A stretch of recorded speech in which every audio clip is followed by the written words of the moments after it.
VPN at technophilespodcast.com. I'm David Geisler, and this is the Technophiles Podcast. They're starting to build this robot that will sort it all for you using a series of ramps that will detect what kind of material is on it, and then it's not contaminated. It's more efficient. This week, David, Vee, Krista-Lee, and Jake talk about robots that recycle, Apple's situation with the FBI, and the world's smallest yet largest storage device.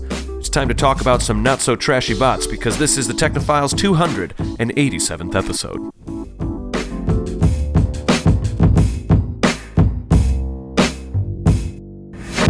Hey everybody, welcome to tonight's show. I am here with the regular cast. We're all back. Vee is here with me, Krista-Lee, and also Jake Gill. Jake, how you doing? We missed you last week. Yeah, I missed you guys too. It's okay. It wasn't a surprise. We knew he'd be gone. But I gotta know. I don't know why you were gone. Hopefully you're on an amazing vacation or something. Yeah, I was celebrating a little Lunar New Year stuff with friends and family in California. That sounds great. That's awesome. A few business meetings in there sprinkled in, you know. Cool. It was good. Cool. All right, guys. Well, tonight, let's get right to it. Tonight we're talking about a couple different things. Vee, in part one here, we're going to be talking about... trash and robots. Wonderful. A common theme for me. You're right. You talked about the robot made from trash, yeah. Bot. Mm-hmm. That was just another robot that is involved with trash. I'm going to make this a series. Yeah. Excellent. Sounds good. I think we have a spin-off show here. Yeah. Trash bots with Vee Laabs. New to the TPN network. Trashy bots, Vee's trashy bots. Trashy bots. We'll brainstorm this later. Yeah. We'll Trash-built robots on a talk show. We'll table this for now. Put that in the genius podcast idea folder right there. Love it. I love it.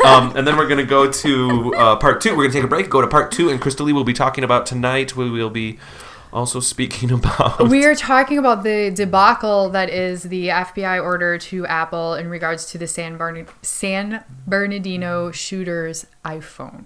Whoa, yes. It's going to be a little heavy in part two. Well, this Apple and this having this perspective is something that it hits the news once in a while, how Apple feels. Mm-hmm. And we can talk about that in part two. They're very public with it this time. Yes. Right, exactly. Yes. Yeah, exactly. In fact, I've seen members of their company get emotional about how they feel. Mm-hmm. Tim Cook himself in certain interviews.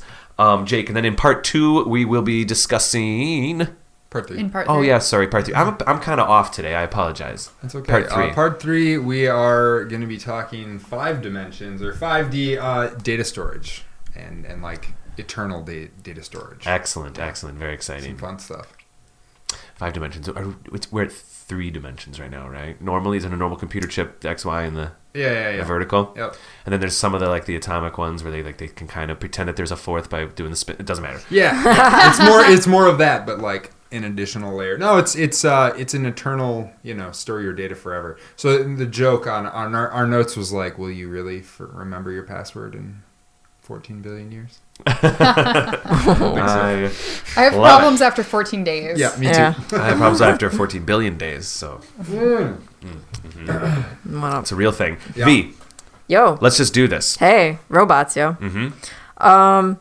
So sorting recycling can be hard. There's all those weird little symbols on the bottom of your plastic and on your cardboard, and sometimes you're like, should I recycle? Can I recycle the plastic inside my cereal box? What about this pizza? It's got pizza bits all over the box. And even when things that need to be recycled have the appropriate symbols, like the plastics with the 2s and the 4s and the 3s and the zeros, sometimes the simple fact that there's milk on it makes it not recyclable. Yeah, exactly. Or labels on the can or whatever. That's true. So that's complicated. It's hard to keep track of all that. And there's a ton of recycled waste that goes to waste because it's just so contaminated. We have a pretty low recycling rate of 20%, 20 to 35% recycling rate, which isn't great. There are other countries out there that have a 70% recycling rate. And a lot of them, mostly because they have weird trash burning pyres in their backyard. Sure. But that works for them. So a company by the name of, hang on, I'm going to find the name of this company. I think it's called Hacks. Or it's part of Hacks. But it's Vaish. This is a mouthful of a name. Krishnamurthy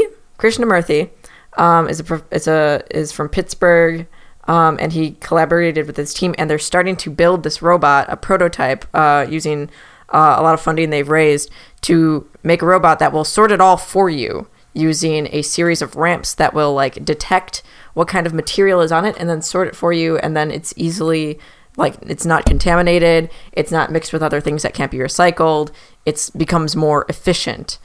Yeah. Are they thinking this is something that gets put in every house, or is this something that happens at the trash station?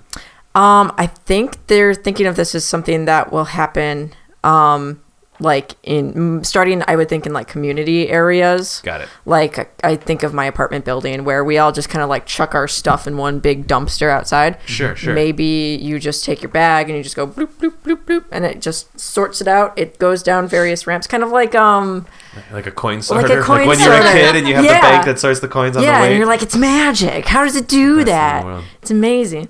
It'll do that. I used to just keep putting my money in just to watch it select anyway. Yeah, but it'll do that, but with trash. So guys, we gotta throw more stuff away. It's awesome. Yeah. See, and that's really cool because it's like it's going to be a really good, neat product that's easy for consumers and also really good for the environment and for recycling efficiency. It's a win-win. That's awesome. Yeah. Does the robot have a name? Not yet. I hope it's still. I think it's Trashy Bot. They call it trash. I think it's Trashy Bot. Trashy Bot is different. That's a different market. Yeah, that's way different. There's more eyeliner. It's called the Trash Bot. That's just the Trash Bot right now.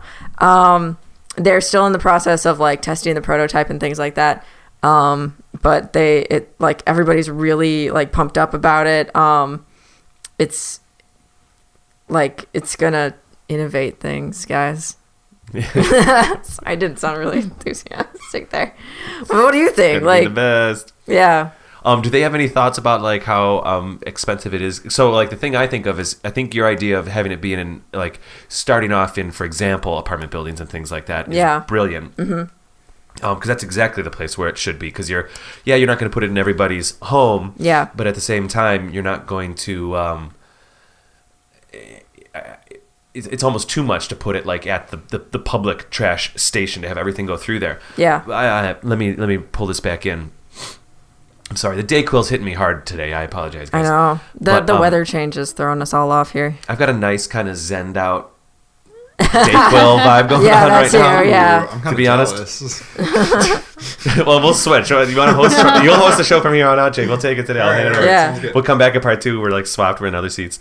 But what I think about though is like, so when I think about people who own companies or people who own apartment buildings, they really don't do anything unless it makes financial sense. You know what I mean? Yeah. There's you hear things about like companies that try to sell lockers and different services and things like that, and usually apartment buildings aren't going to do that unless they can increase the rent on their apartments by having that feature. Otherwise, they're really not going to do it. So what I'm trying to think were you able to collect, is this going to be something that's going to be economically sound? Do you think apartment buildings can be attracted by something like this? I mean, are they saying that they want it to be cost effective is really what I'm trying to ask.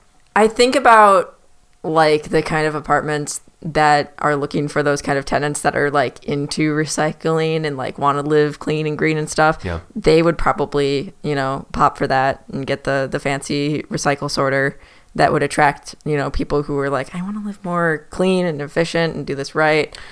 Yeah, if you marketed the building as being like a green building and you put some water systems in there and stuff like that. That's like a start, and then that can, that'll be like the growing point from then out, where it'll become more affordable. They refine it, kind of like every other new technology out there, and then maybe start going to like more regular apartment buildings, and then like businesses, maybe schools could probably have that kind of feature. It's these kind of medium things, these places where you have a couple hundred people or like 500 or 600 people is still pretty okay. Mm-hmm. I mean, just a regular apartment building. How much space does it take? I haven't seen a picture yet. Or anything. They're still just working on prototypes right now. And Does it take up half a room? Does it take up one wall? I guess depending on how many different like types of plastics they're collecting and things like that, it'll get bigger. I imagine it just kind of like you see when you go to like, I don't know, like a cafeteria or something, and you see like the trash bin and it's got like 8 different holes in it, and it'll probably look like that inside. If it could be that small, I think that's like that's pretty a reasonable. deal breaker in a good way. That's a deal maker, I guess, right? Yeah. Yeah. I mean, that's like, you think about all the trash bags that get filled up there, those could all just be easily resorted into different bags. See, I was And thinking outside. something totally different. What Yeah? do you think? I was thinking like the giant trash bot, where you just like unleash it on it on like a roams- dump. It roams. So, wow, yeah. actually, I mean, really, That's what I thought like they were a- describing. like a bulldozer version. Yeah, like Yeah. you just make this massive thing, and you just like And it maybe you just just sucks build it like a on site, right? vacuum. And then once it's ready, it has this little ramps and things, and you just like you let it go, and it just rolls forward. Yeah. Because it's talking about eating and sorting your garbage, right? So maybe Yeah. it's just eating everything up, and as it's doing that, it's like, oh yeah, here's your neat, piles of things. It'd be really cool if it could go one step further and just like refine things down for you in that process. But just grind it up. As it we're drives- not quite there yet. as But it yeah, I drives mean, into these I nice think- little rows of like material. cubes. yeah. It's like Wall-E. I mean, Wall-E without a or- Leaves prototype, cubes we really behind. don't know the size. Yeah. It's interesting though, because I was actually thinking the same thing, and then as soon as you guys started talking about like in a school or an apartment building, I was like, what? Mm. But then I like looking back at Yeah, they've got at the like a small links, picture. It's not necessarily clear which way it would go. Yeah, they're mostly announcing that like, hey, we've got the money, we're gonna start this project and Right. hop to it. And they've got some pretty brilliant minds behind it, and like they've like narrowed down like, this is the problem, we're gonna solve it. We have a really crappy recycling system in America. Like, some places will take recycling and then just be like, well, we can't do anything with this, we'll just put it in the dump now. It's Yeah, true. It's true. it's- I've seen a lot of occasions where there's the recycling dumpster and the garbage dumpster, and it's really just like They sometimes throw it all in recycling the same won't thing. be in the garbage one, Yeah. but there's often garbage in the recycling one. Wait a minute, guys, wait a minute. We just gotta just in. Yeah, no, I'm looking at their website, this Yeah. robotics team website, and their solution is actually, they're talking about making these things trash can size. These Oh, are really? smart trash cans. Oh, Super small. Yeah. oh, so it'll be like a multi-layered ramp system, maybe, where it Yeah, just it kind goes of like down. zips past other ones and then boop. And it mostly determines if this material is tainted or what kind of material it is. It mostly determines that with weight, or is it doing like molecular scans? Is It's- It's detecting the material. Yeah, it is. okay. All right. So Definitely not weight. either like metal Those or are- yeah. yeah, like conductivity stuff, or I don't know what type of technology is involved in detecting if something is cardboard or not, There's like Or what type of cardboard. or what type of cardboard or type of plastic Yeah. even. Those That's have to true. be some really interesting algorithms. that they're Yeah. writing. But I imagine if these things like if it starts picking up speed, companies would start maybe, putting small little baubles on their like products that will make it easier to sort, maybe. So it'll just There's detect it some right kind off of the industry bat. standard that people could adhere to. Yeah. Yeah, weird. It's on like symbols on the bottom of a plastic jug. No, there might be something to that though. Like Yeah. remember 10 years ago when like the self-driving car idea was really as a mass thing was kicking off, and some companies said, well, we've got these systems where we're going to put metal strips in all the roads, and then the cars will follow that. You know, Yeah. and then obviously we went the other way where we just have to have the cars recognize the road. Yeah. But if you imagine that same example in reverse, you could have something where for now, or it's like even like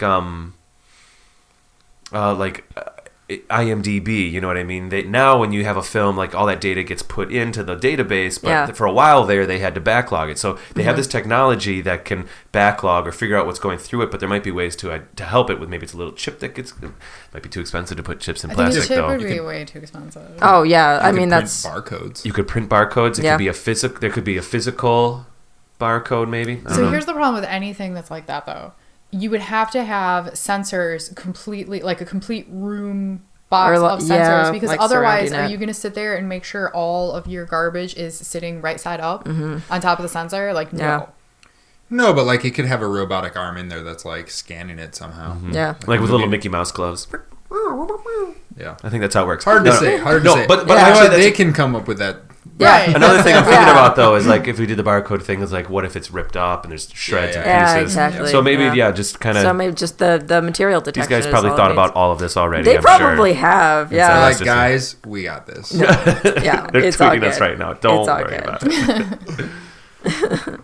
That's cool though. Awesome. Yeah. Awesome. Great. Well, I guess we'll keep moving here. We'll go over to part 2. I'm going to take a break, and in part 2 we'll be discussing, this Apple situation. Yep. So I'll see you guys right after the break. Until then, Vee, if people want to tweet you about TrashBot, they can do that. They where can hit on? me up at bear_Annika. Fantastic. Krista-Lee, if people are looking to tweet you about how they feel about TrashBot, Stuff. Yeah. about stuff in general. Barcodes, recycling, Yeah. at Gamer and Throw. Wonderful. And for the people who do have the bulldozer version of TrashBot already what I- drawn out Yeah. on That's what graph I want. paper, and they Yeah. want to discuss that with you, Jake, they can tweet you at... At Critical Owl. We can talk about that, or we can talk about, like, I think there's some Star Wars, like, super Star Wars thing. branding potential. Oh my god, that's right! There is, like, a World Eater thing that just, like, eats planets and then builds, like, TIE fighters and stuff, and, like, we should just do that for it does all the recycling. resources. I mean, we should, and then, like, turn them into Teslas or something. You know what I mean? Yeah. Like, Yes. Yeah. Yeah. Oh my gosh, it eats So trash if you want to and build spits out that Teslas. at Critical Owl, we can talk. Yeah. Oh, pardon me. We love it when people tweet the show at Technophiles Pod, or find us on iTunes, YouTube, Stitcher, by searching Technophiles Podcast, or go to our actual website, technophilespodcast.com. I'll see you guys in part 2. And you can also tweet me if you want to talk to me about anything in the world that interests you at Raptor Paint. Good night. All right. No. We'll be right back. We'll see you in a bit. More Dayquil.